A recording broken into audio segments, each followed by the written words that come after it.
What's going on, everybody? It's Kirby Kwan Jr. with the What's going on? What's going on, everybody? It's Kirby Kwan Jr. with the Yellow Fever crew. Welcome to another episode of the chat room, and today's topic: high school. Let's go. Welcome to the chat room. What you talking about? So how about we just start off on generally how was your high school experience while you were still there in secondary? I'm going to start with Kevin, since you are younger than us by 1 year. I mean, for the most part, it was pretty average. I mean, we all went to the same high school, right? Yes, that's the other thing. We all went to the same high school, so it is what it is. We all knew each other in like the last year. I mean, it was all right for the most part, right? Okay. Nothing really wild happened. Nothing that really stood out too much. Okay. Did you participate in school events? Occasionally. I wasn't really big on those. Makes sense. William, how about you? How was high school for you? It was okay, you know. Some teachers were really cool, you know. Yeah. Mm-hmm.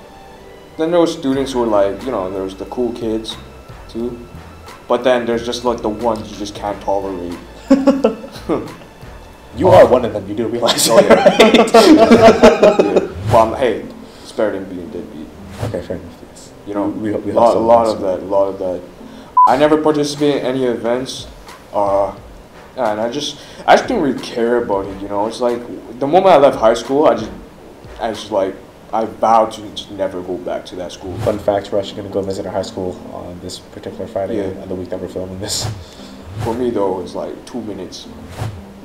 Yeah, he really doesn't like to go back there. For me, it's like high school was fun for what it was. I did participate in a lot of events, especially towards the end. I wasn't like super duper popular or anything, but people knew who I was. High school was cool for me. Like I was able to like kind of like just do everything low key, and I was able to get what I needed to do, get an education that I needed, and I was able to make the new friends that I walked into high school knowing like 2 people that I wasn't even that familiar with, and then like I walked away with a solid group of friends. So it was cool for me in that regard. Are there any like crazy moments that you remember? Yeah. Let's see. Yeah, I think one of my most memorable moments was in grade 9. Just like being part of the anime club, and just like at lunchtime we just like chilled in one of the classrooms and watched anime and talked. You know, the funny thing about that is like now that he's in university, he's also still part of the anime club here, which is like kind of like the ongoing trend for him. So how about your freshman year April Fool's prank? Oh, okay, that one. Okay, so this is what happened. So it was April Fool's, right? And I was kind of just bored because I don't know, I was just like messing around. I was bored. I had like a spare, right? So I was like, what better way? I thought it was lunchtime. So it was grade 10. It was grade 10. Oh, you did in grade 10? Okay, yeah. My bad.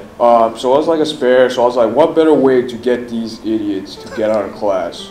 Because you know not everyone, but most of the people in our class were just the deadbeats who just didn't want to do work, who just skip school, skip class, just anything. So what I did was on April Fool's, I went to the bottom floor, the third floor, no, the first floor, which is the basement floor.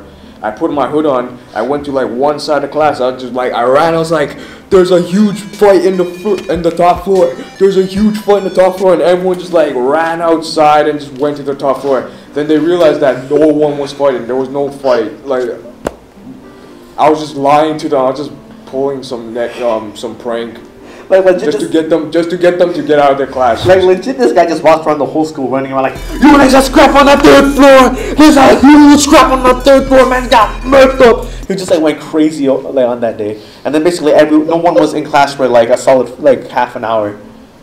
My gosh, you were fucked up. Hey, but like there's people who just pull pranks like pieing on the face. That's kind of like.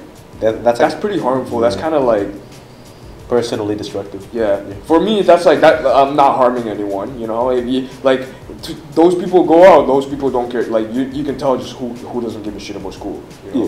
Yeah. If you don't go out, for that, it's like okay, stay in class, and it's like that's great. You know. Because all the people went out of class, was like I knew like half those people. I'm like yeah, of course there's these people who would get out of the class for that. But yeah, that was just funny. That was just a prank though. But it was a harmless prank though. No one got hurt, nothing. People in our class, they prank, they do like, they hurt people. Not really hurt like physically, but like they hurt other people's feelings, and I was just like, that was wrong. It's kind of fucked up. Yeah. For me, it was actually, I don't know if you two were even there, but it was the first time that I performed in the school's talent show. And it was also my return to the mic as a comedian. The comedian stuff was alright, but really what got everyone's attention was, it was the year 2012. Oh, I know this. It was the year 2012. And Gangnam Style was a big thing at the time. And I did that shit on stage, and I wowed the whole crowd. Oppan Gangnam Style. Gangnam Style. Have you guys ever had any teachers that you disliked or hated? No, we each have that one teacher. We each have that one teacher, and we all know exactly who we're talking about. You know what I'm gonna I do. know what We know exactly who it is. He's a good teacher. He just has. You know what I'm gonna say already. He's a good. Okay, I'll say this right here. He's a good teacher. He's just a terrible human being. His teaching is really great, but his attitude is. Exposing him. One time, I really had to go to the washroom, right? This man does not allow people to go to the washroom, right? So I asked him, I was like, I don't know why I just asked. I was just like, sir, can I go washroom? Because I really need to go, right? And he yelled at me, he's like, oh my God, why didn't you just ask me before, right? I didn't say anything because I was like, oh, I'm not going to deal with this. I'm just going to be like that guy, just not going to deal with it. And he just let me go. And then the funniest thing is that someone in the class asked before. He was like, he asked before, he didn't let him go. But when he let me go, he's like, wait, sir, I asked before. It was funny. It was funny. Let's hear your story. You already know what I'm gonna say. Hold up. You know what I'm gonna say. You know what I'm gonna say. You already know what I'm gonna say. You know what I'm gonna say? You know what I'm gonna... Just fucking say it now. I know what you're gonna say, but these people need to find Yes. out. Yeah, me and William had the same teacher. Oh, and boy. so for high school, for the most part, my dad would come pick me up after school, but he comes home. He goes to pick me up like roughly 30 minutes, 45 minutes later. So I stay in school for around 30 to 40 minutes after school. So one time I was just walking around during the bottom floor, like around the bottom floor, and I walked by the teacher's classroom, and I just thought, you know, there's nobody watching. I don't know why, but I don't know why, but I just felt like giving. I just like stuck the middle finger towards his room. Yeah, I told him all that. I didn't know why. I just felt like doing it. That's petty. And then what happened was he I think an accident occurred where he fell down the stairs or whatever, and then everyone was celebrating. Which was kind of fucked up, but Yeah, which was kind of fucked up. But you know, if you think about the context of it, Now fuck that. We should have been celebrating.